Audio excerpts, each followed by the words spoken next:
but we are live, so don't say anything stupid. This is Rob Mahoney from The Ringer, by the way. Thank you for fighting the legendary Bay Area traffic to get here. The gods were not kind to you, though, it seemed like. They were not. Not today. Not really any day, so I don't know what I expected, but we made it. Yeah, you're like San Mateo, Redwood City? Yep, down in that area, down on the peninsula. So Yeah. it's Can you give everyone your exact address? No. yeah.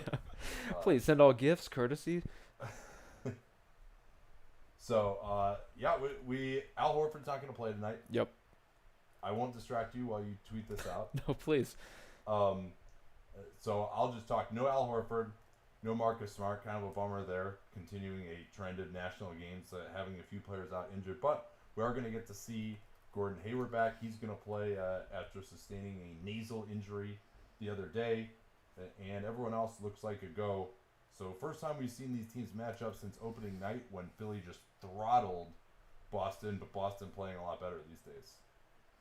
Yeah, what do you make of where Boston is right now? I caught them against the Pacers last night. Their defense looked a little off, but Yeah. I mean some of that is obviously Smart being out, and some of that's Indiana's kind of a weird matchup I think for them. It seemed like Boston went overly small at times trying to match up with Miles Turner off the floor, especially different game against Embiid in particular. Yeah, I'm really interested to see that because they don't have anyone to guard him. I mean, they really either they're going to double team. Ooh, I know I have to actually log into this with my password. That's going to take some time. Yeah, I mean they're either going to have to double team.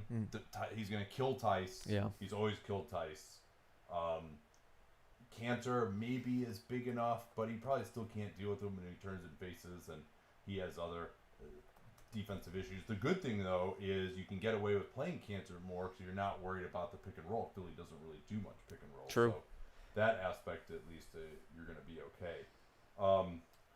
Yeah, I think they are the team that most needs to make a move, but the guys we thought would be salary ballast for them are probably playing too well to be a part of that. There aren't any stars available. There's probably no one worth spending that Memphis pick on. So it's going to be interesting. Maybe it's the buyout market for them, but you never want to rely on that either. I think they're looking, solid 3, 4, 5 seed in the East right now, but I don't put them in the class of Philly or certainly Milwaukee quite yet. I think that's a really interesting point about the Sixers and not running pick and roll too. It's like they demand very specific kinds of defenders from you. You need a big for Joel Embiid. You need ways to match up with them in general.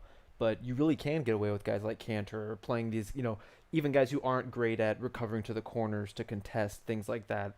Celtics don't really have that problem, but I think it makes them one of the weirder matchups in the league, certainly. Yeah, is that your feeling on Boston as well, that they're kind of, 3, 4, 5 in the East? Like, good story, better than expected, but what does it all mean ultimately? I think so. And, a trade could obviously shake that up, and they have the pieces to make that happen. Milwaukee, I think, is just so set and so solid in what they do, and Philadelphia being kind of the higher upside team of that next group, you would feel like they're kind of a cut above. Versus Boston, I don't know what their where their upward mobility is unless they make some kind of transaction. So, barring that, I think we've kind of seen what type of team they're going to be. We know kind of where they're strong defensively, and we know how they're going to string together points offensively. Is that going to be good enough to get to the conference finals? I would be a little skeptical of that, but stranger things could certainly happen. Do you think I guess getting to the 3 seed I think is going to be important. They probably think they have a much better chance against Philly. It's just such an odd matchup between Boston and Philly. Just two, it's all pick and roll with Boston, all perimeter guys, and all big dudes on Philly. But I do think they just need a little bit more athleticism. We'll see whether your namesake Rob Williams can do more. It looks like he may not play tonight, but that's a bummer. Yeah, he's kind of struggled with injuries a little bit. Always wonder too with Kemba specifically, with the matchup against Philly, like him against just an oversized front line trying to finish inside. He's, obviously incredible about the pull-up game, but when he tries to go in, I feel like he can get swallowed up a little bit when you have this level of size. Different tonight without Al Horford, but even just Embiid and Simmons, guys like Josh Richardson, chasing him. We saw Matisse Thybulle guarding him a little bit the first time these teams played. I would worry a little bit about that if I were Boston in terms of if we're looking at long-term playoff matchups, what does Kemba's future look like as a finisher in terms of really initiating our offense with that much size on the floor? Yeah, certainly he's been a quality player, probably going to make the All-Star team this year. I mean, we've never seen him at that high level of playoffs. Really, the only True. playoff series he's been in when he was this level of player was that series against Miami. And I think even then he was struggling with injuries a little bit. Here we go. Thoughts in the NBA just announcing an independent G League team in Mexico City. I mean, the more the merrier. Where are we in terms of which are the NBA franchises that are unaffiliated at this point? Denver, Portland. That might be it, I think. So we're closing in on a 1-to-1 league, certainly. Yeah, I think New Orleans finally has one now. Atlanta has one now. Yeah, I don't think there are any others that are missing at this point. I think it's an interesting idea in terms of Mexico City. It does get into that kind of age-old debate of what do you want the G League to be? Do you want it to be a developmental league, or do you want it to be an entertainment product? And to what extent can those interests coexist, if any? Because I think a lot of, obviously the teams that own their own G League franchises want to use those as a pipeline, want to use those for very specific developmental purposes. Can that be a fun basketball product? And I guess maybe a separate question, can that be a fun basketball product in a country that doesn't have a lot of high-level alternatives?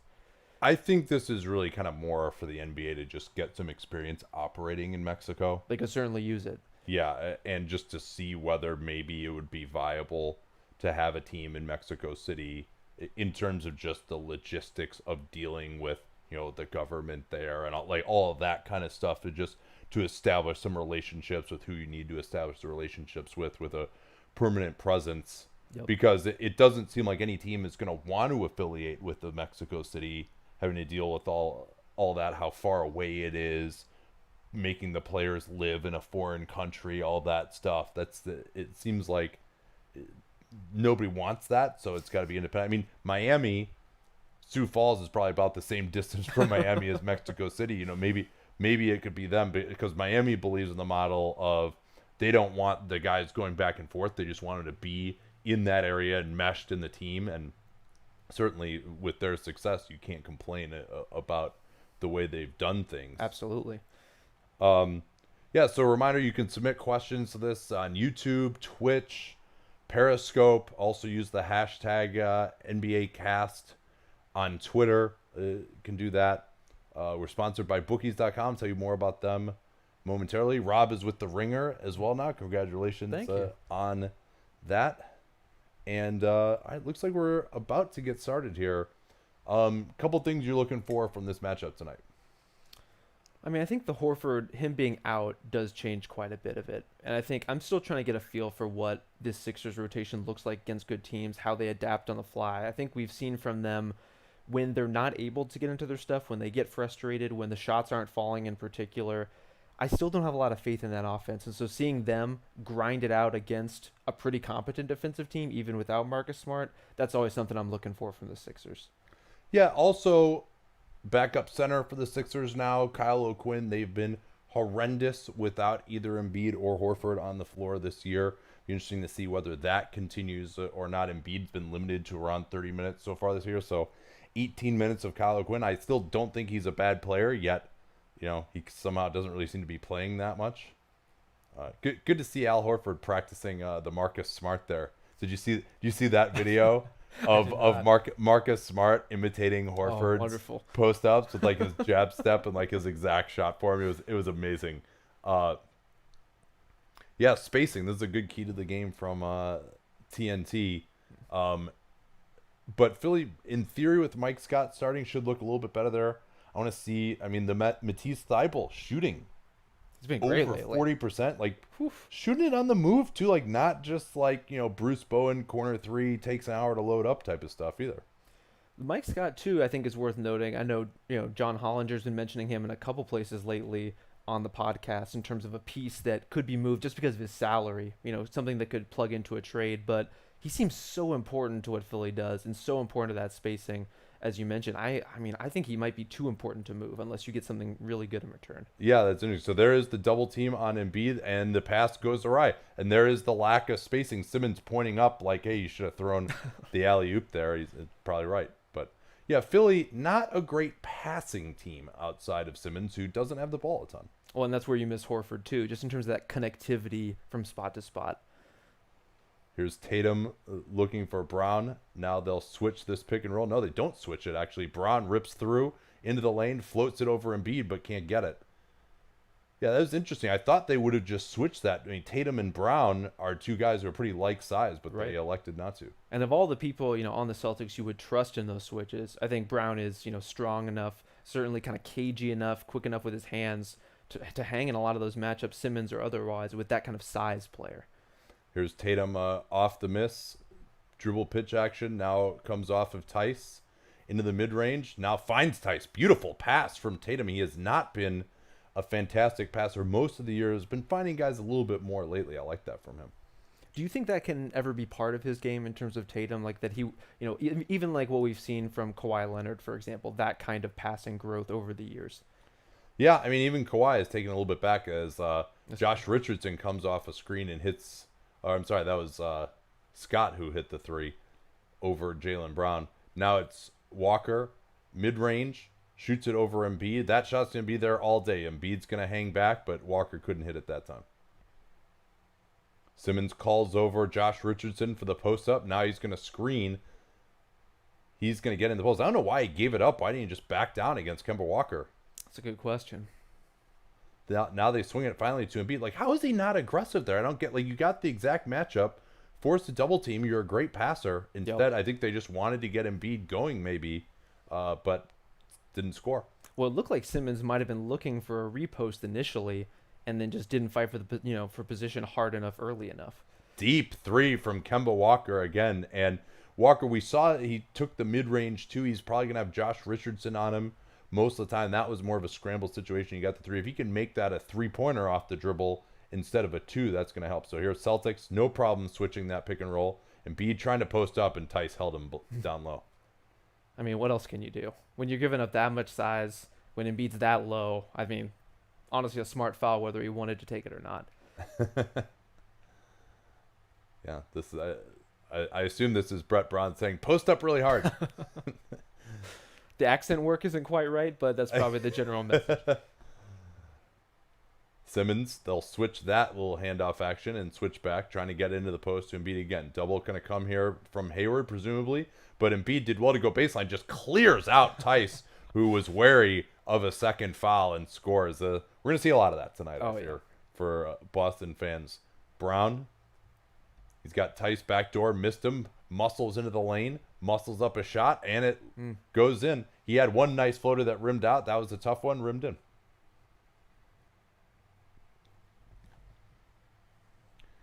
What do you think of Jaylen Brown getting rid of the flat top this year? It's a disappointment, just in terms of, you want to see the hair variety. What a hustle. Here's Walker, gets him beat on his back and finishes. That was fantastic. Yeah, I grew up with the flat top in the early 90s, so clearly a little nostalgia there. But great look in general, and he was pulling it off really well. Now he looks like just another guy, except now he's a guy who scores 20 points a game, which is nice. Embiid pump fake on Tice, and he's so money. I've said for years, when he faces up like that, you got to make him put the ball on the floor, and Tice unable to do that. Philly playing successfully through Embiid so far. Here's Tatum, and pulls the three immediately. Yeah, go ahead. I was going to say, Marc Gasol was talking about that recently too, in terms of just how different the game becomes when Embiid is hitting that shot. Just even that face-up mid-range shot, and how different the complexion is of the matchup if he has that. So, Tice, I think you really got to try and force a middle so the double team can help. Oh, nice pass underneath as Simmons got inside of Walker, who could not sink down in underneath him. That's his responsibility to get there. But nice pass from Embiid nonetheless. And he's still learning in that way, passing out of doubles, and especially earlier in his career, he would travel so much trying to get that passing lane. And I think we're seeing some of the fruits of that development there. Another mid-ranger from Hayward, who has been excellent in the short mid-range this year. He completely destroyed the Cavs. I think he was like 17 of 21 from the field in that game or something like that. Gee, they're going right back to the well again. Yep. Embiid facing up, Tice not giving him the space. This time he drives into two guys, had the layup, gave it up instead for the three to Scott, and good decision. Three is worth more than two. Turns out. Do we know the total emoji count on Mike Scott at this point? Is it growing? Is it constant? I'm curious. Is that like the tattoos you're talking Yeah, about? exactly. No, I don't have access to that information. I'm sure Derek Bodner of The Athletic would know that information if he can take time out from reporting who's got assigned to Delaware recently. Of course, I know that's his other favorite thing to report on. It's a full-time beat, What do you think of that call right there? I think they're going to call that on Harris. Yeah. But there certainly is a bit of a turn there from Tice. There is. I feel like the player with the ball is still entitled to some of that space. And in particular, the timing of that play, I think that's the right call. So air ball from Hayward. We go into the under 7 timeout. That's the shot again they're going to want to hit. He got a good look, but couldn't knock it down. I want to take a quick break here. We'll get some questions in for Rob. I want to tell you about our sponsors here. Bookies.com. Helpful of them to keep us on the air. This year, you're definitely a true NBA fan if you're watching tonight. And Danny and I try to give you the latest insight, news, and analysis. But if you're an informed NBA fan, you might want to bet with some of the knowledge that we're giving you. Bookies.com/NBA will give you the latest NBA live odds, their expert picks, the best online sign-up deals anywhere on the internet, assuming, of course, that you are over 21. And they also give you a look at some of our content that's presented with a gambling slant. Overall, they're just giving you the edge and knowledge to crush online bookies, whether you're betting spreads, money lines, totals, or parlays. At bookies.com, you read, learn, and earn. Get the best NBA odds, comparisons, picks, and strategy at bookies.com. So what we got here? 4 questions. Any of these sticking out to you here? Let's see what we got. Toronto's interesting. I mean, what do you see? The question from, it's like Mitch349 or Mitch Ed 349. What's behind Toronto's slump? Because they're a team that earlier in the year was probably my favorite team to watch in terms of the way they were moving the ball, the way they were defending Pascal Siakam, and the way he was playing. And things just kind of ground up to a halt. And it doesn't feel to me like they've been solved. The defenses have adjusted or figured them out in any particular way. It's just a lot of those plays aren't really going anymore. Well, I think some of their guys were shooting above their heads. Anunoby, Siakam is actually now down a little bit below his efficiency from last year. As you would expect, you don't see guys very often, at least, take on a much larger load as he has and also get more efficient. Sure. You know, his off-the-dribble three-point game, he's been very confident with it. Van Vliet hasn't played the last, or I guess he's going to miss his second straight tonight. Maybe that was yesterday, I can't remember. But so that's part of it.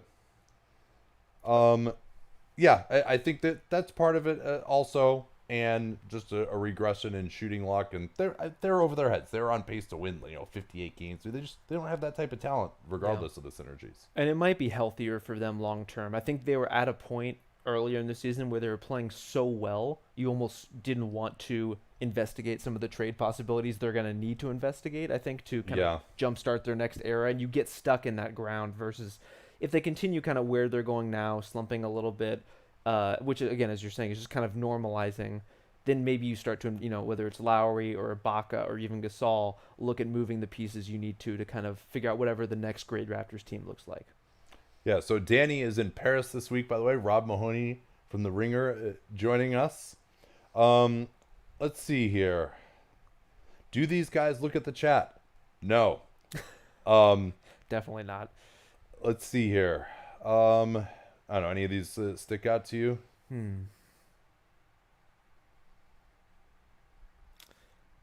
All right, Alex Wertheim. Oh, we're back. We're back. We'll come back, Alex. All right. Here's Harris again. They're going to switch back. Not really a ton of advantage gained there. Embiid is out. He sits usually around this time. Nice move from James Ennis, who's been more aggressive offensively this year. Can't get it out to Harris right down the lane against Tice, and he got it knocked off his leg by Tatum. Tatum has been effective with those reaches. Harris brought it way back on his hip to enable Tatum to make that play.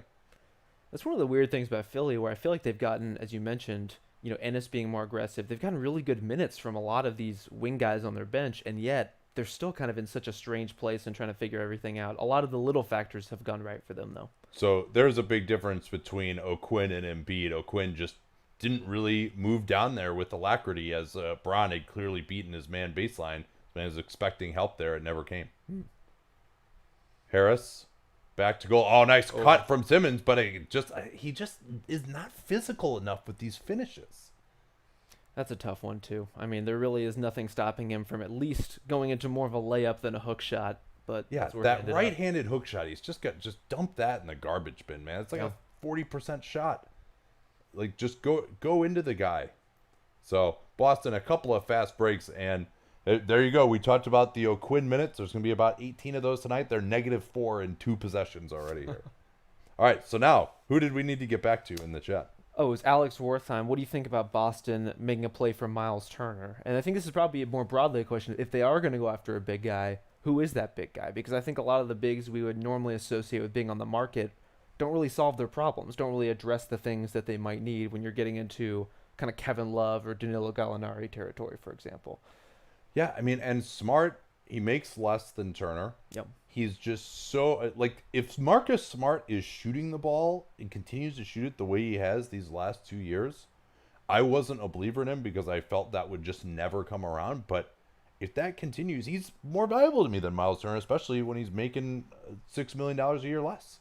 Turner's in a tricky spot. I mean, he's really tough to evaluate in Indiana offensively because his best asset right now in terms of what he can contribute to an offense is staying out of the way, is being able to space, because he's not even really that confident as a pick and pop or pick and roll player. The post up is too deliberate. His lower body's still not quite strong enough to actually back people down. And then defensively, really good pick and roll defender, really flexible, but not always the best kind of on-ball defender against bigs. Like, he can get bullied, he can get blown by if they're quick enough. Yeah, he's a really fit. I mean, one of their big matchups is going to be Embiid for these next few years. So now he can space Embiid out. You know, I think offensively, and I think there's just like, you know, a Davis Bertans this year. There's just McMillan, other than Popovich, is probably the least friendly guy in the league. It's true. I shouldn't say the least friendly. He's actually a very nice man, but three friendly guy in the league. So I think he could become, you know, a Brook Lopez style of bomber, and then he maybe becomes more valuable. But yeah, it's I don't know that he is more valuable than Smart, especially when you just consider how key he is to their defensive versatility. You can say, hey, they've got these 5 guys. You can't have all those guys on the floor, but they're going to try it. I'm sure if they ever get all of them healthy to see what that looks like. They tried it a little bit early on. But yeah, I mean, that's the one problem with Boston, who doesn't ever sign guys to bad contracts, is now they don't have any salary ballast to trade. These guys are all too good and too valuable. And so, yeah, you know, Marcus Smart, if you need to trade him for Brad Beal, okay. Miles Turner, I mean, I don't think they would move any of these guys unless they're going to get someone they feel makes them at least on par with Philly and Milwaukee. I don't think Turner would get them there. I don't think so. And a lot of it comes down to what you're saying, just that Smart being too valuable for that kind of transaction. And it's really where he's a tough guy to deal, because as much as you want to look at the lineup and say, okay, we have 5 guys, we can only play 5 of these really good players at a time, who would we want to move? And Smart is kind of the obvious choice positionally for a variety of reasons, but he's such a good safety net where basically if any of your guys are struggling, he plugs in and can guard such a variety of players that he makes sense to keep. So he's a really tough guy to part with. All right, O'Quinn getting it at the nail, trying to get Thibault off the DHO. I'm sorry, that's Harris. Harris into the mid-range, bothered from behind well by Tatum again. He's made a couple of plays from behind on Harris to force misses. Semi Ojeleye is in now for the Celtics. He replaces Hayward. They're going to screen away for Kemba Walker, and he'll drain the 3. Again, O'Quinn underneath. They set that up very nicely, and Thibault did not get through the screen. He really did not stay attached there, and no help from O'Quinn. That's not really their scheme. Here's Ennis. Nice closeout from Walker. Got right into his belly. Here's Simmons into the lane. Harris steps back. Total miscommunication. What happened on that? I think it was Brown and Tatum, I think, might have miscommunicated on that one. And that was the kind of thing that was happening against the Pacers last night as well. You mentioned Nate McMillan, not a very three-point oriented coach, and yet the Pacers were getting all kinds of wide open corner threes in that game. Very uncharacteristic of the Celtics. Here's Simmons. They build the wall against him. Now Harris switched onto by Tatum. Tries to drive at Tatum again, backing down, and forces the foul. They're going to call it on the floor, though. But I like that approach from Harris. Tatum, that's probably, to me, his biggest weakness as a defender is the lack of heft. I think he's kind of more of a rangy guy, better as a help defender. At times when he had to guard LeBron a couple of years ago, LeBron would go right through him. LeBron goes through a lot of guys. But that's true. Even the hefty ones, it turns out. Yeah, but I think Tatum can use his length to bother the jumper from Harris. So I like that aggressive approach, but doesn't result in free throws. Little screen flare action for Harris. Here's the three. That's off. Nice rebound by Ennis. Now they're going to get the foul on him. That was Javonte Green in the rebounding action. Number 43 for the Celtics. Have you seen any of him? You tell the viewers about his game? Not enough to comment on it, in detail. So I'm curious to see him a little bit more as the season goes on. Yeah, I mean, just overall, very basically, he's athletic. Here's a nice drive and dunk, Cantor, and the screening action again. Thibault is getting murdered on these screens. He is struggling to guard Walker. Walker working well off ball. Brad Stevens optimizing him. And here's Simmons trying to post up. Green fronting him nicely. Here's the three from Ennis. Again, nice closeout from Kemba Walker. He was all the way into the lane to help out on a potential lob to Simmons, and he gets to the corner. Great work. That's something maybe Kyrie Irving would not necessarily do for the Celtics. Maybe not. But I do think, in terms of the last possession, setting up Cantor for that dunk, we're going to see a lot of screening action, especially in this stretch, picking on O'Quinn, picking on Cantor, just going back and forth, whether it's off ball or on ball, trying to get the guards free against these guys because both of those bigs are not going to show up very high. Kyle O'Quinn used to love the mid-ranger. I don't recall him shooting many threes, but that's part of his game. Walker getting Thibault on his back, hits, and one, and he'll go to the line. He's killing Thibault right now. It's a tough one. I mean, last time these two teams matched up too, and Thibault kind of got that assignment. Initially, we saw some of this too in terms of Thibault getting caught behind, trying to play catch up on too many of these possessions. He got better as the game went on in terms of kind of staying active and on top of things, but Kemba's a tough guy to guard, especially if you want to look at kind of the guards who use setups most effectively in the league around screens, kind of like the little preliminary move before they make the move into the pick and roll. He's about as good as they come, and that's really where his game took off in Charlotte, was when he started incorporating those things. Yeah, and Cantor will lay the wood on these screens, too. 6-point Boston advantage. Here's Thibault into the lane, picked up by Cantor. Nice lob by Thibault. They're going to get 3 seconds on this? No, they got the offensive foul, looks like. Oh, yeah, the shove in the back. First, he was grabbing the arm of Tatum, and then he shoved him in the back. Good call.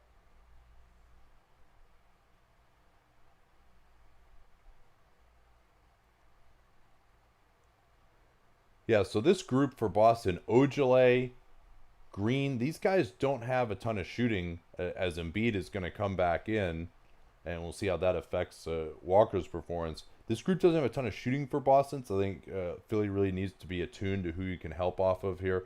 Green, we started talking about him, just athletic player. The jump shot is a question mark. He's really operating more as a 4 here. Here's Walker down the lane, and he did not shoot it over Embiid. Ojale's 3 is not there. That time they did what we said, forced it to Ojale. Couldn't convert. Here's Ennis down the lane. What do you think? Ooh, I thought Walker is really moving, or sorry, that was Ojale actually. I thought he was moving forward still. Yeah, see, to firm up, he moves forward into Ennis. Yeah. And he also doesn't really take it that square in the chest. I mean, I'm very anti-charge, as you probably know, but I don't particularly care for that. I think it's hard to be pro-charge at this point. I mean, just given the risk of the play on top of like stuff like that. Well, every college basketball fan loves the charge, though. So I mean, I mean, every coach is like, if you talk to coaches, you talk to players about reforming it. I have a little bit. Yeah. Nobody really has been that interested. There's a lot of people on Twitter too who are like, no, you can't. What are you gonna do? They could just run guys over. Here's a drive by Tatum. A nice finish over Embiid. I thought he was going to try to dime up Cantor. Instead, Embiid did not jump, and Tatum using the extension beautifully. Pick and roll, Simmons can't take that foul line jumper. Instead, he sets up Thibault, and that time Walker's closeout was not in time. Well, I think that's because the pass was so on target. Really hits Thibault in the numbers, and because of that, he's not, as you mentioned, Walker a little bit late on the close. Tatum missing the 3 off the dribble. Push from Simmons is coming here. It's going to go back to goal. Now swings it out to Embiid. Catch and shoot three. Oh, yeah. Why not? And Embiid back in. Philly back into the game. Must be a coincidence. I can't imagine there's any causality there. Here's Walker. Good job by Thibault that time, bothering him just enough from behind. Simmons, again, going at Ojale. Backs in. Hook shot. Yes. Good touch on that one. Yeah, that one, I thought he's prone to fading away on those sometimes. I thought at least, again, I'd like to see him go up a little stronger, but, Ojale is pretty strong. He at least goes straight up and down there, no fade away. When he was set, too, in terms of getting into his post position, had his footwork right. The other hook that he took early in this game, kind of on the cut, is a really awkward way to take a hook shot. Much tougher shot. Yeah. Here, Tatum forced into a floater, and Simmons fouls from behind, undoing what had been a great defensive possession of denials from Philly out on the wing, forced them into a late clock pick and roll, but the foul undoes all that good work.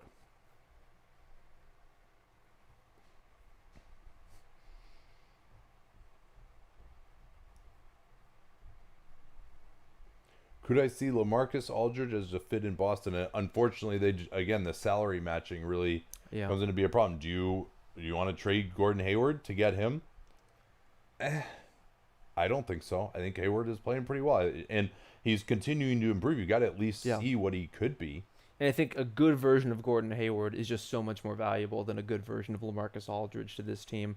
Yeah, at this point in time, certainly, yeah. And Aldridge is one of those guys who, unless you're willing to divert your offense to run through him a lot, is just not going to, I don't think, is that much of a value-add player at this point. Let's see what we got here. It looks like a hold on Jaylen Brown, who's returned along with Josh Richardson. Richardson making a recent return from about a 6-game absence, I think it was, with a hamstring injury. And we have a really offensive game here. 130 offensive rating for both teams here so far. Just what we expected from these, two powerhouse offenses. Embiid setting the back screen for Simmons. Now snug pick and roll. Simmons into the lane. That time he went a little stronger, but bounced off a Cantor. I thought he maybe could have gotten a foul there, but we're going to stay right here as Embiid draws the loose ball foul on the offensive glass. Curious where this foul is. Looks like maybe that off arm of Ojale that wrapped up Embiid a little bit, but seemed to have pretty fair position otherwise to me. Yeah, Embiid getting his first 2 free throws of the game. What do you make of Embiid's season? I know people are down on it overall. I kind of go back and forth. He's still such a strong defender in particular. Oh, yeah. Sorry, I was reading a tweet. Say that again. I was going to say, what are your impressions of Embiid's season overall? Not great. Yeah. I don't think he's in the type of great shape that he was last year. He's not in the same position to succeed with the personnel they have compared to when they had Redick and Sharch and Covington too, and true. Butler as a pick and roll partner. Hayward on the drive leaves it for Cantor. I'm not sure whether that got deflected or was a pass. I mean, he really left it, that's for sure. That thing is just hovering in the air waiting for somebody to snatch it away. Yeah, and you see the effect that Embiid has, forcing some indecision from these Boston drivers. I mean, this is one thing Boston doing a much better job this year of getting all the way to the basket, with Brown, Tatum, Hayward all playing much better. Even Walker is maybe a better just straight line driver than Kyrie was. Here's Cantor going back to goal into Embiid. Nice up fake, beautiful footwork. Embiid went for the fake and Cantor stepped through. That's got to warm your heart as a big guy, right? I mean, plus it's just going a post move straight into Embiid. That's a gift as far as offense goes. Yeah. Now Embiid going to try and go back at him. He's competitive like that. Tries to go through Cantor, bumps twice, missed the layup. Cantor rebounds. Boston in transition 4-on-4. Cantor running the floor. Braun missed him, but instead he just blows through Richardson for the layup. One of those tough things too, you don't hear talked about it often enough with post moves and like the death of post offense in the NBA, is it gets your big guys so deep. And we saw that on that play. Embiid's trailing behind the whole time trying to get back, and then Jaylen Brown just walks all the way to the rim as a result of that. Yeah, well, especially if they go for the offensive rebound. Now Embiid throwing Brown out of the way. No call there, but it'll go back to Boston nonetheless. Brown aggrieved at the no call. Not pleased, to say the least. I think he has a pretty good case. They do kind of get the 2-for-1. We'll see how long Boston can drag this possession out. 4-point Celtics lead in what has been an offensive smorgasbord here. So Brad Wanamaker will run the time down. They don't have amazing options. Jaylen Brown is wondering what the hell they're running. He doesn't know. He's got his palms up. Still has his palms up. Hayward, one-on-one against Scott. Blows by him into the lane. Could not finish, but Cantor there to clean up. 7 seconds left for Simmons. He's got Richardson. Nice help from Cantor. Richardson almost travels. Embiid's 3. No, it's going to be late. Way late. Like the jump stop in there, but there just wasn't really room or time for it. I know Hayward missed that. That looked pretty explosive from him, didn't it? Great move. Great. It was kind of very similar to that move we saw from Tatum earlier in terms of the extension around the basket. I think he's been moving pretty well overall this season, both before and after this recent injury, which, again, is another reason why when we're talking about trade candidates for the Celtics, another hard guy to really part from, considering what he could ultimately be for them. All right, let's see here. Any of these of interest to you? We talked LaMarcus Aldridge. A couple mentions of Dwayne Dedmon for the Celtics, which, I don't know. He has not been thrilling to watch in Sacramento this year. I liked that contract. I apparently massively overrated him. I mean, I think he's looked a lot better in a couple of different situations than he has this year, and something about his particular fit there has not been as ideal as it initially seemed, I think. If the Spurs decide to blow it up, anybody who should target Patty Mills? I'm trying to think of the teams that really fall off when their first string point guard goes out, or Mills really could plug in at the 2 if you have big enough defenders or just the system to kind of compensate for it. He's been really one of the few bright spots for the Spurs this year in a pretty trying season for them.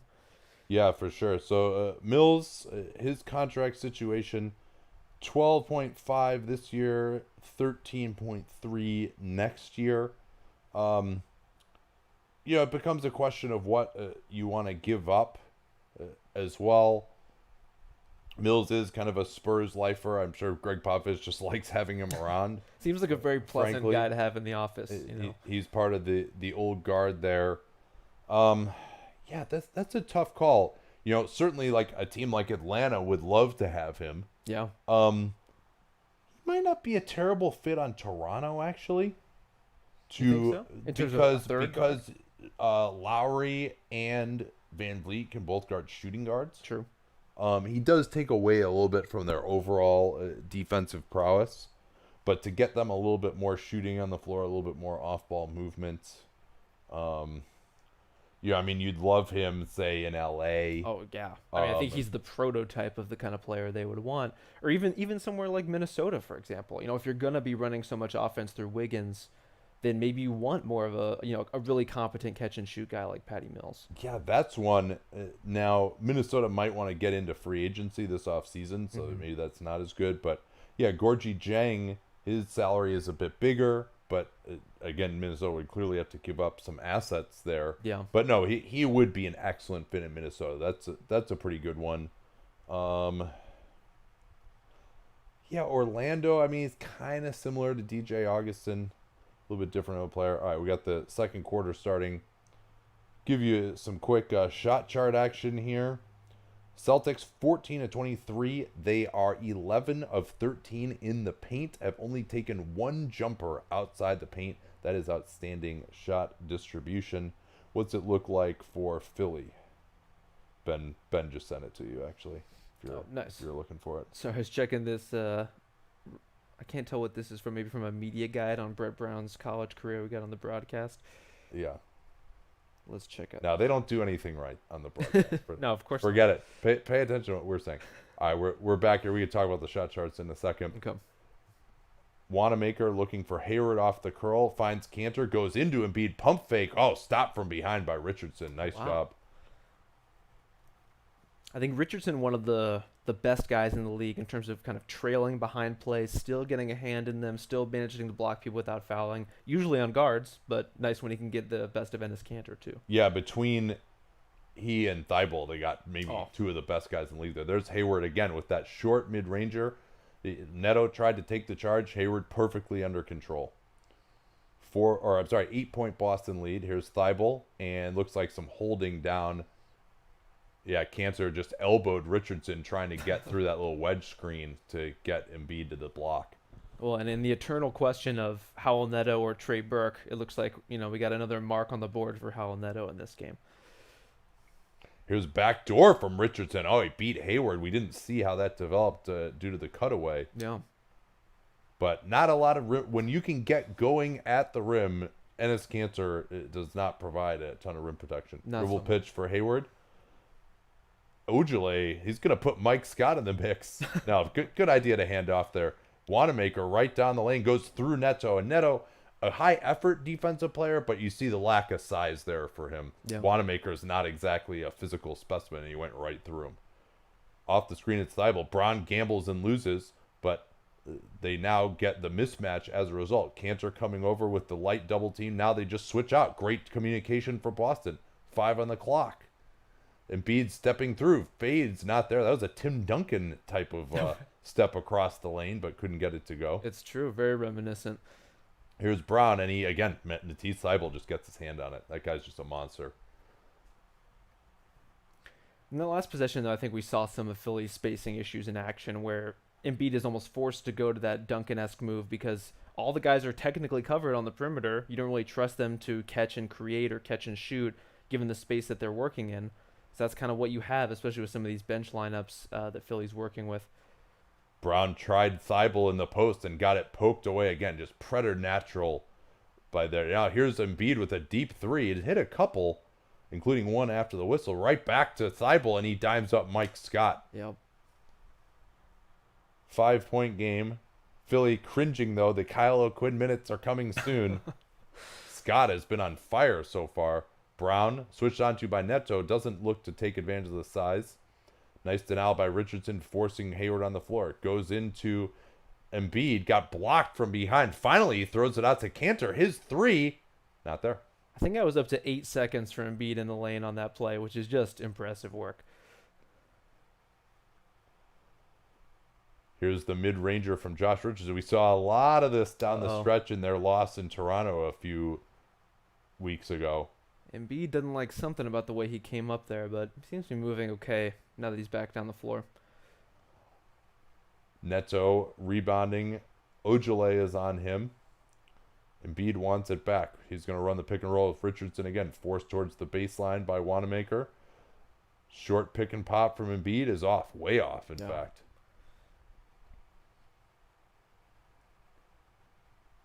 Braun cut off by Thybulle. Again, you got to get Thybulle in the screening action. I think that's where he's proved the weakest so far. Wanamaker back out to Braun. Thybulle's right there.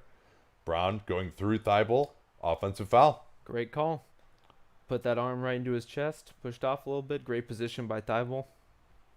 Hard to argue that one given where he was positionally.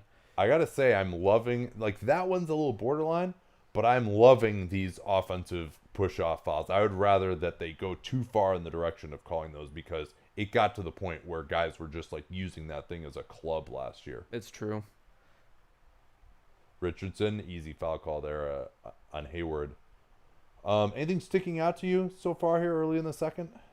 Nothing jumping out in terms of, what the teams are running. I think it's kind of by the book what we would expect, other than, as you mentioned, like a couple of hot shooters here and there. Guys like Mike Scott really connecting and really being kind of the outlet that the Sixers need him to be. So, I mean, these lineups always worry me with Embiid and the subs, even with Embiid being kind of a plus-minus monster, and especially with, as you mentioned, the O'Quinn minutes are coming back at some point. So it's how much can you kind of either build a lead or protect yourself in this stretch, and the Sixers haven't really been able to do that so far. Again, Hayward going right through his former Jazz teammate Neto, and he is struggling against the Celtics size. Richardson off 2 screens. Swings it back. Scott, can he go 4 for 4? Oh, yeah. Another miscommunication there. It looks like Semi Ojeleye trying to step over to switch over to, or at least hold down Joel Embiid for a second. Ends up giving up the wide open 3 to a guy you do not want to give a wide open 3 to. There's good pressure from Neto. That's what he's a little bit better at defensively.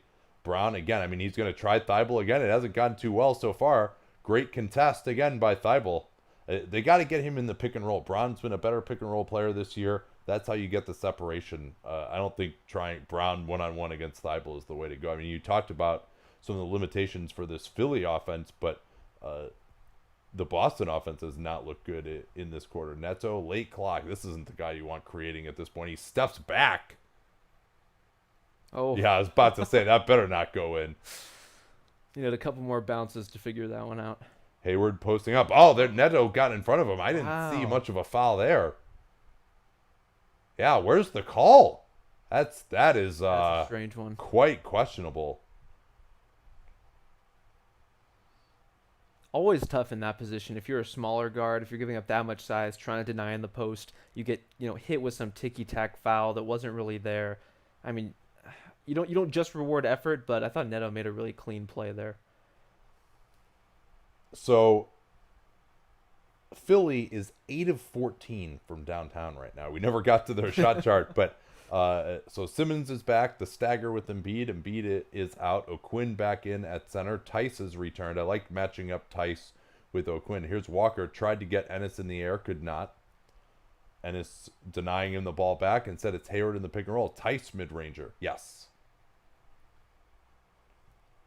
Gordon Hayward, his passing, I think, is even last year was something they really needed. Yeah. He's their best distributor by far this year. Well, especially we were talking about, Tatum's limitations in that regard, and Brown isn't exactly the most natural playmaker for others either. So you're really relying a lot on Kemba to do a lot of your passing for you, and it's He's not even really the most natural passer himself. no, and for a smaller guard, you really run a high risk in that situation. So having, another playmaker with some size, with as we talked about earlier, who's looking better athletically and starting to get some of his burst, I think really important fail safe for them. He's always under control too. Brown, even Walker sometimes can really do these headlong rushes.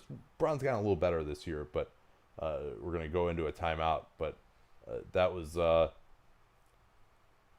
that Hayward play, just that quick dime up to Tice. I really enjoyed that. That's the type of play they've been missing. All right, let me tell you here about bookies.com once more. They've got a ton of interesting stuff there, including Mark Stroutman batting about 57%. He puts his expertise and experience to work for you each day throughout the regular season and through the NBA Finals at bookies.com. It's bookies.com/NBA. Gives you all the stuff. Live updating odds comparisons to give you the best lines for your play at more than a dozen legal U.S.-based sportsbooks. No matter your play, always check out the NBA odds comparison pages at bookies.com before you bet. You can also get some of the work they're doing, taking me and Danny's content and giving a betting slant to it. Philly fans might have wanted to find a new slant with regard to Brian Colangelo's There we go. sartorial choices, but you did not want to find a new slant when you're at bookies.com. Follow at Bookies on Twitter. You will not miss any of the latest sports betting odds and info. We have breaking news from Nick DePaula, who's reported that Gordon Hayward's debuting a barbershop-inspired shoe for this game tonight that has his own silhouette on the tongue with his fresh cut. I'd recommend going to check it out on Nick DePaula's Twitter page because it's really something to behold. Oh, man. That's do I care about this? Do I really need to look at this? I would say of all the players his own silhouette is pretty. The hilarity of Gordon Hayward being this so slick haircut guy, like the dude had a bowl cut for like the first 5 years of his career. Yeah, and he basically he graduated from bowl cut to like alt-right adjacent haircut, which may or may not be fitting depending on what you know of Gordon Hayward's political leanings.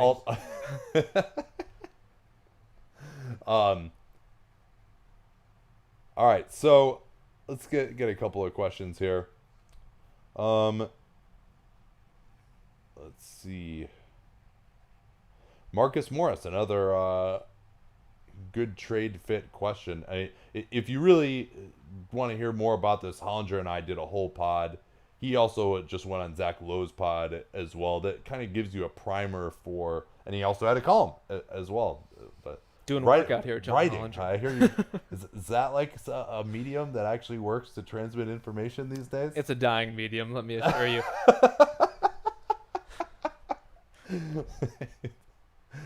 All right, I rest assured in that case.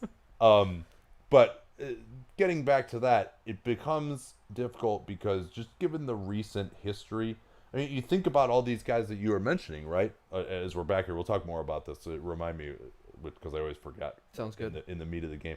Here's Walker, Tice, another floater, another bucket. Tice with those short range floaters. Not necessarily the best shot, but if they go in, they look a little better. We've seen a lot of him this year just with the Celtics and the role he's been playing. I've been really impressed with his touch because he gets those kinds of floaters a lot, or as we saw earlier, like elbow or kind of just inside the elbow jumpers. Really does have, is able to connect pretty nicely on those shots, certainly more than you would expect of a rim runner in a lot of cases. Clear foul by Tatum, the right arm opposite to the one where he's reaching for the ball around the torso of Tobias Harris. Now Harris looking to go one-on-one at Tatum again. Into the lane, stopped by two guys, but goes right back up with it. Unlucky result there for the Celtics. That was a bit of a headlong drive from Harris. Didn't have much place to go, but he's used to that. He plays for the Sixers. True. And pretty well covered for the most part, but right there for the board. Screen away for Walker. Matisse Thybulle behind it. Walker sets up the screen as you talked about, floats from the foul line and scores. That's more, Thybulle really looked good on the first screen action, like really looked like he was going to be there, and then Walker just veers right around it again, gets a wide open look. Yeah, just that moment where you're like, oh, I got through the screen, I'm there, and then he hits you with another move. Yeah, he was great against Braun. He's really struggled against Walker. Here's Simmons cutting backdoor. O'Quinn, can he make it 2 for 2? No, but Ennis keeps it alive momentarily. Now it's Boston pushing it up. Walker has Thybulle on his back. 3, not there. Late reaction by Wanamaker, and Simmons has it. Pushing the ball up and plows into Ojale for, I don't know.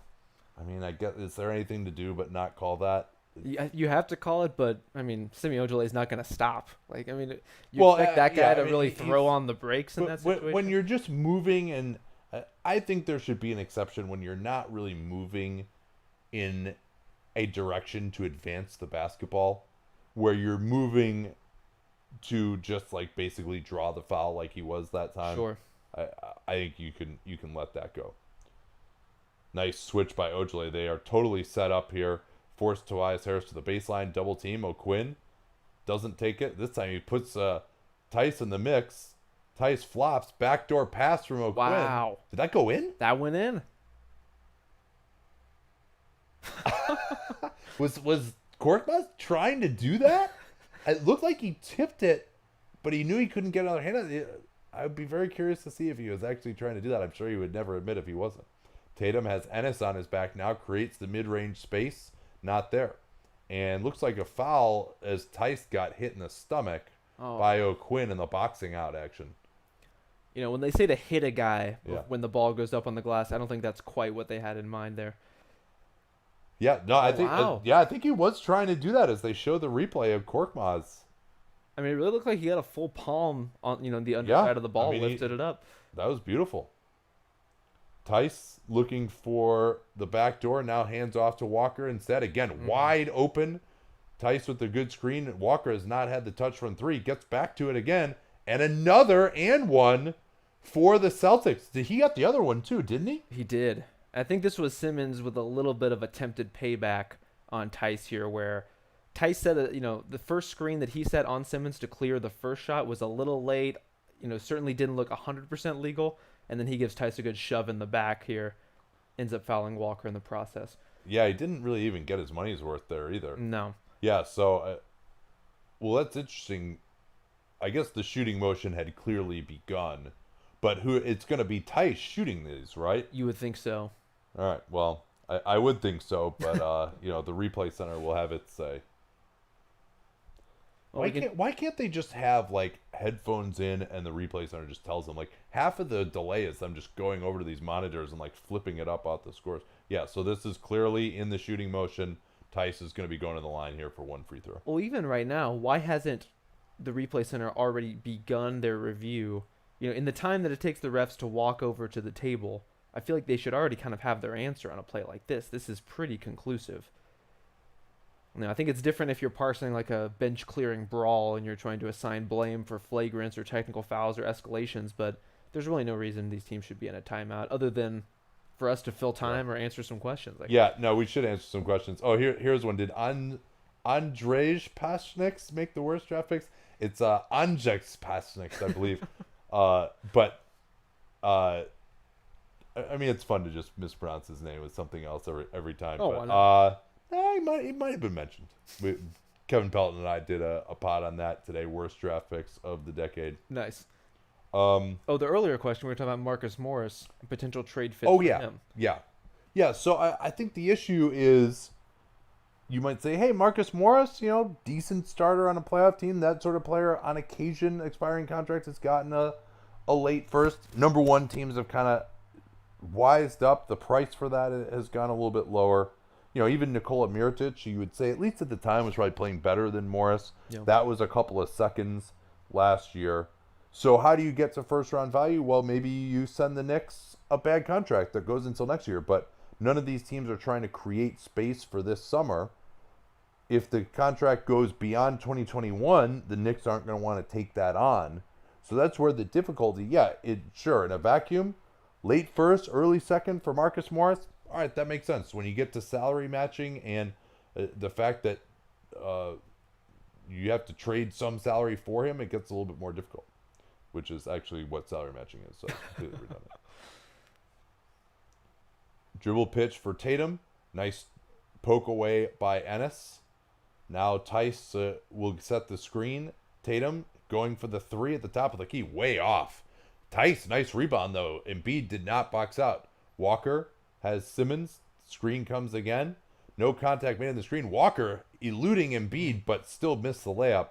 Embiid is just so hard to deal with around the basket. Simmons, Korkmaz into the lane. Now Embiid, he's going to face up on Tice. This jumper is not going up, but instead he just draws the foul on Tice. That'll be the second, I believe, on Tice. I would love to see the data for some enterprising statistician out there. We saw in the last play, Jason Tatum gets the ball poked away from him by Ennis, ends up kind of forcing a tough three.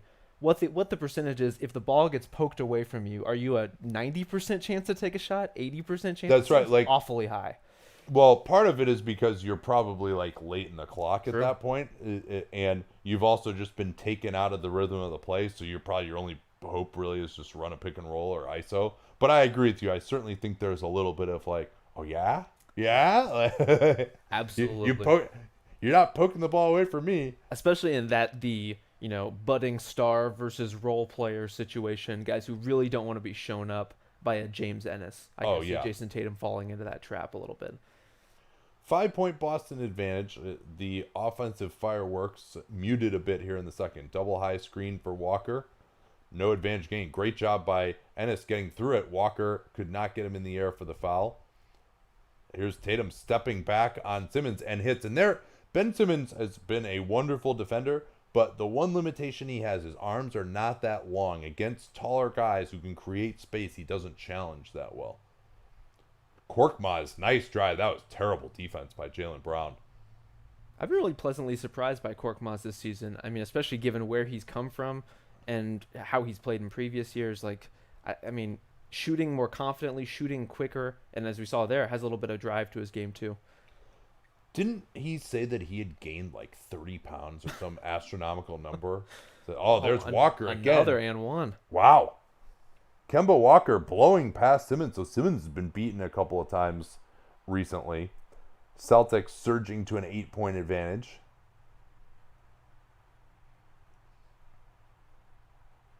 Well, this is where the Sixers always run into some kind of existential questions in terms of what players do we want to put on the floor, what team do we want to look like, because if we don't have Josh Richardson out there, who's going to guard the Kemba Walkers of the world? And as you saw on that play, Ben Simmons had to pick it up and ended up fouling in the process.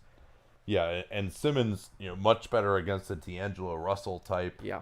I think, who's not going to be able, he can make up the ground. I mean, that's the beauty of Walker. He sets these guys up, but then he's so fast. Once he gets the separation, it's so difficult for them to get back into the play. And then a lot of times he'll stop on a dime. You run into him and commit the foul, much like Isaiah Thomas used to do. It's true. So, yeah, go ahead. Sorry. I was going to say, and that setup, too, is not only deceptive in terms of the directionality of it, but of him pulling up for those threes, as we've seen in this game, too. It's just having that combination of the handle, the agility, the ability to pull up, and the drive and the ability to finish. It's really tough. I mean, Kemba's had a pretty incredible season for the Celtics so far, I think. Oh, let's see. End this trash. Wow. Okay. This is ruining the league. Oh, I think he's just talking about the reviews. Okay. On delay Poshniks. That's good. That's good. All right. We shouldn't encourage people here to mispronounce random NBA players' names. Okay. Rob McIntyre, friend of the program. What do you see as Tatum's role in a top level offense? Well, I think the Celtics would hope that he could be a lead guy eventually. I have with every passing year since his kind of breakout, and how the Celtics played when Kyrie Irving was out, and with their deep run in the playoffs, him and Brown being such an integral part of that looked kind of promising in that regard. Ever since, I think he's settled in as more, in terms of skill set, looks more like a number 2 guy to me. And some of it is what we mentioned earlier. If you're going to be a wing player and a number 1 option, you almost have to be a really high-functioning playmaker, and Tatum to me is not that. Yeah, that's one of the biggest differences, I think, compared to past years, especially just because teams now are so much more efficient offensively, whereas, say a Carmelo Anthony type, who didn't do a lot of passing, didn't do a lot of pick and roll, worked on ISO, was an efficient scorer in his own right, but to be the main engine of an offense, you have to be setting up others. At this point, Seth Partnow wrote about this last week, that the league is becoming a bit more heliocentric for some of those teams where you have these guys who are either play finishers or play starters. Boston is maybe a bit of an outlier in that regard with the number of guys they have who can actually attack off the dribble and make decisions. But, yeah, it's interesting. I think he does provide an element for them in concert with, say, Walker can be the pick and roll guy. Hayward can get in the lane. He can be an off-ball guy to finish. I actually think it's not even so much that he ISOs too much, it's that he's not good enough at it. Yeah. I think that's actually an important element of an offense, and particularly late in games. But he was one of the worst isolation players in the league last year. So if he can just get better at that, then I think he fits in really well. Now, the idea of a number 1, maybe this Boston team doesn't need a number 1 necessarily. They've got 5 number 2s, and they can make enough out of that. But it's true. But we'll see. When you get into the playoffs, maybe that's not enough. So Cantor is in now to guard Embiid. Here's Harris getting right to the foul line, but misses the mid-ranger. Cantor corrals it. Brown didn't push it very hard initially. Now he's got a more favorable matchup against Scott, but I think they're going to run their ATO instead. Brown into the lane on Harris. Embiid stopped him from shooting. Now it's back out to Tatum. 10 on the clock. Calls for a screen from Cantor. Embiid way back at the charge circle. Here's the floater from Tatum. That was very awkward. I think Tatum thought he was going to go try and beat at the rim, and then thought better of it in a very awkward shot. Yeah, if you're going to take that shot, you might as well settle into a real pull-up jumper, because I agree. Did not have his balance in that situation. Oh, there's the strip by Cantor, but Embiid is going to go to the foul line instead. Cantor aggrieved at the call. Let's see how it was. Yeah, now, I mean, that's one where I think the referee might have pre-called that a little bit. Let's see if we can catch it again one more time, because, yeah, see, Embiid goes into his arm, and it just looks like, oh, well, he got him again with that same move. The dumbass fouled him, but no, he actually might have got all ball. Oh, is this a challenge? Challenge? Yes! Oh, God, I love challenge. That's my favorite moment of these casts. It's not a challenge until we see the flashing light on the scorer's table. Oh, well, they cut to a commercial, but it's the only possible explanation at this point. I don't know. What do you think? These calls... Yeah. Well, because your other problem here with this... What's his foul situation? Are you going to save him a foul that matters? Looks like Cantor. Yeah, that would be... Fouls. This would... I think... I don't know whether that counts the... Oh, here, the play-by-play will tell us. Oh, yeah, so he's called... So that was his second. So not critical. But your problem here is... If it gets overturned, all you get is a jump ball. You don't actually get the ball. It's true. And so I'm not sure this is high leverage enough to do the challenge. And it was a close one, too, in terms of it's really going to depend on the camera angle. Yeah, you could say, he kind of got his wrist. Yeah. Yeah. It is interesting, though, with the foul trouble that you mentioned. I think I'd be really curious to talk to coaches, maybe not even this season, but next season or after that, in terms of how they're viewing the challenge and what how that changes depending on your personnel, All because right, here we go. We're gonna see it here. that is a foul. Well, see, no, That's see, I don't think it is because it looks the like he catches a ball, lot of the wrist. ball is sticking up higher, so it looks like his arm like would be on top of the wrist. But I think because the ball is sticking up higher than his wrist, like he's making contact with the ball like here. But you're right; it's not going to be enough to overturn it. I predict it does not get overturned. Fouls, in fact, the statistics indicate are the least likely plays to be overturned. Oh, interesting. Yeah. But I was gonna say, if you have a player like a Joel Embiid, for example, who can get into foul trouble, would that affect the way you use your challenges? Do you save it for, the expectation that, an Embiid, Mitchell Robinson, or whoever it is, someone who's really integral to your team, who could get in that spot? Do you save your challenge to try to save them from a foul, like the Celtics are trying to do with Cantor here a little bit? Yeah, Hollinger just tweeted the same thing. He doesn't like it. Yeah, it's a jump ball that Embiid will win over Cantor. I mean, this could be one of those, hey, I'm supporting my players. Cantor was very upset. But, yeah, I mean, I think it's not 100%.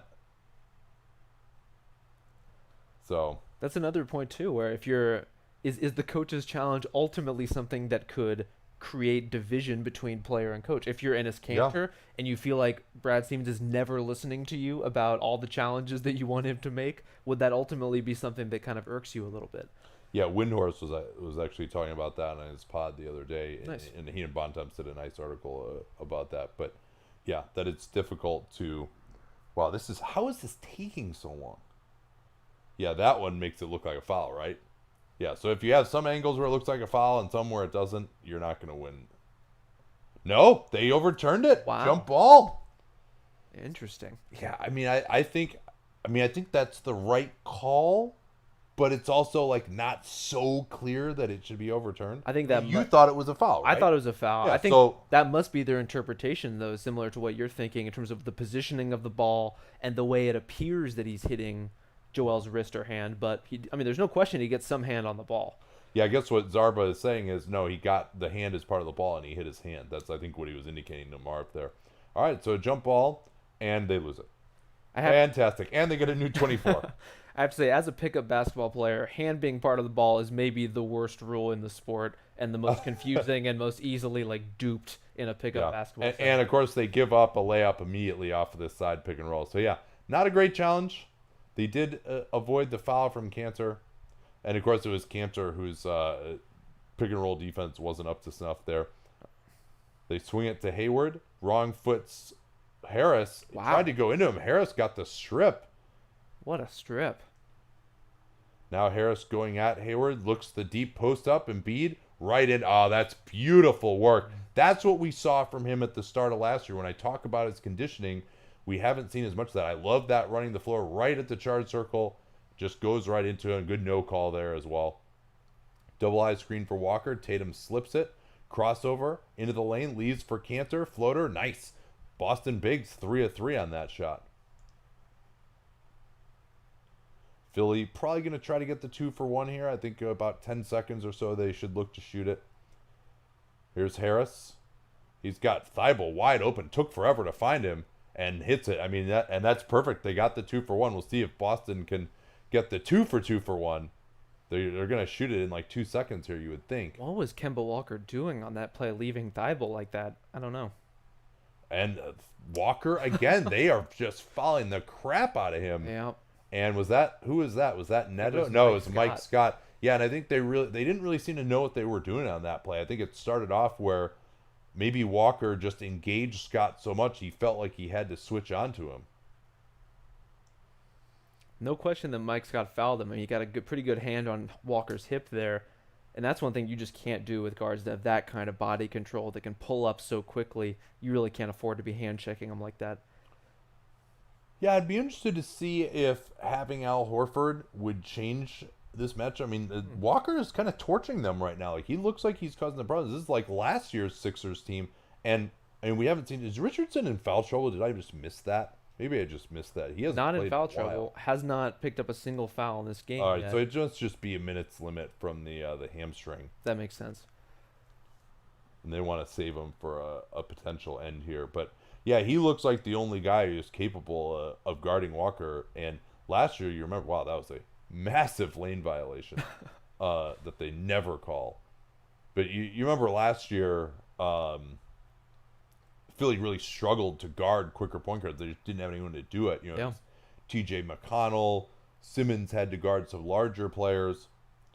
Butler couldn't do it. Here's nice power by Harris again. Embiid on the offensive glass. Oh man, Joel Embiid, and he had some comments today that talking about how maybe people were right that he wasn't being dominant enough. We've seen him use the physicality. Now they just double Walker late in the clock. Hayward gets it off and scores. Great They're look. going to review this. I think it's going to be good though. Let's see. Sixers are making the wave off symbol. Probably not the Ooh, best choice from this Tobias is- Harris there. To just to stand underneath the basket instead of He's kind of Yeah. Embiid is right there in between Cantor and Ojale. He leaves Hayward completely unattended on the this perimeter. is gonna be really close. This one should show us. I need to go frame by frame. That's Oh, about I as close as it gets. do. Oh man, I think maybe just because his hand is so blurry, they might give it to him. I think it might think be in that's- his hand there. yeah. No good. Slightly too late, unfortunately, for the Celtics. All right. Well, good job by Tobias Harrison. Results over process, just for Yeah, this one. and it has in fact been overturned. Twitter tells us.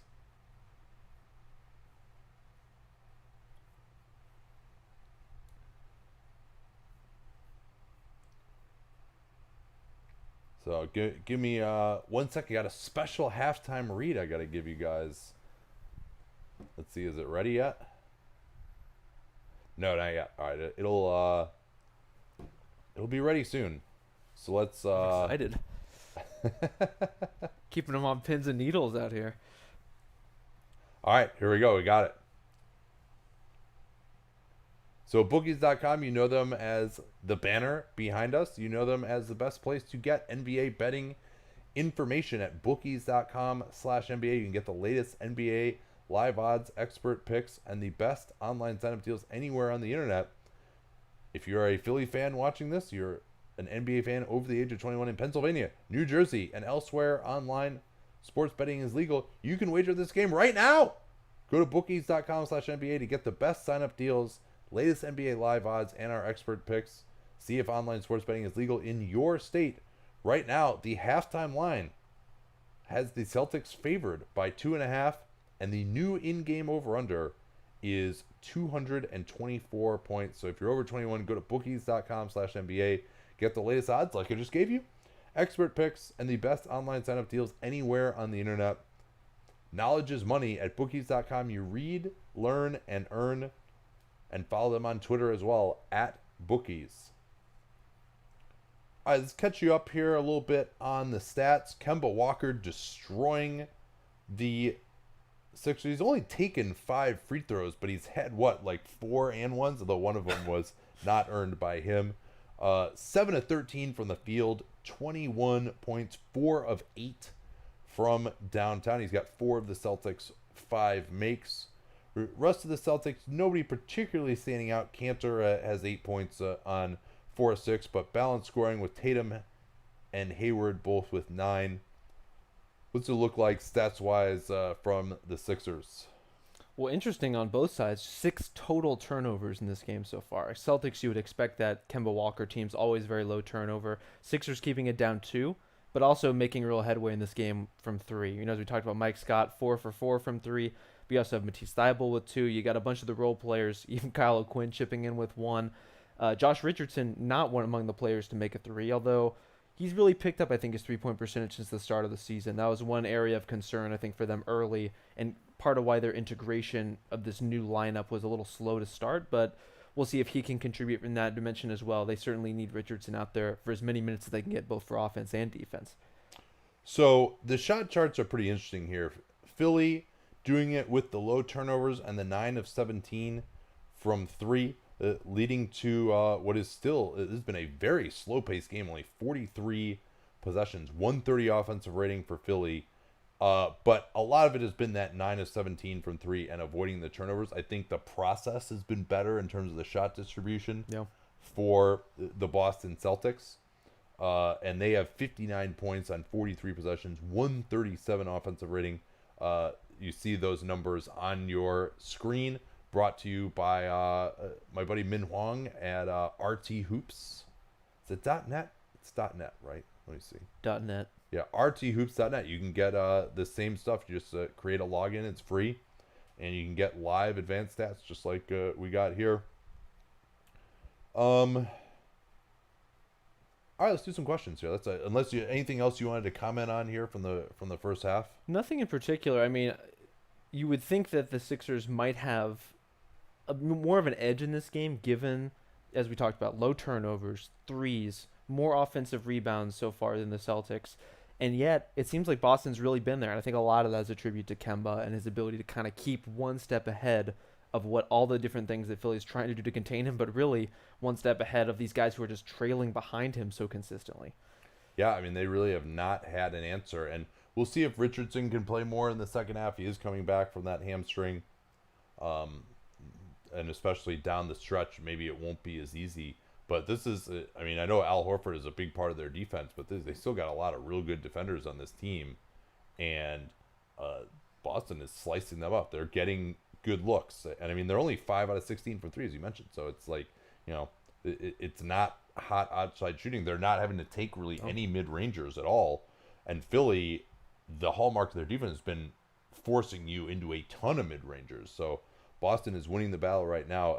Any adjustments you think that we might see in the second half, especially from Philly defensively?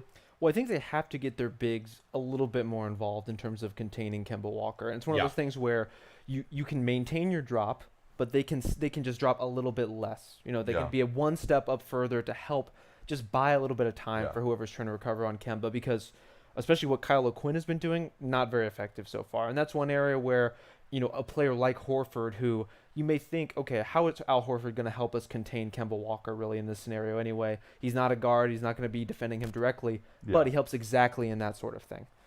Yeah, and I think Embiid, too, they haven't really succeeded in scoring around him at the rim.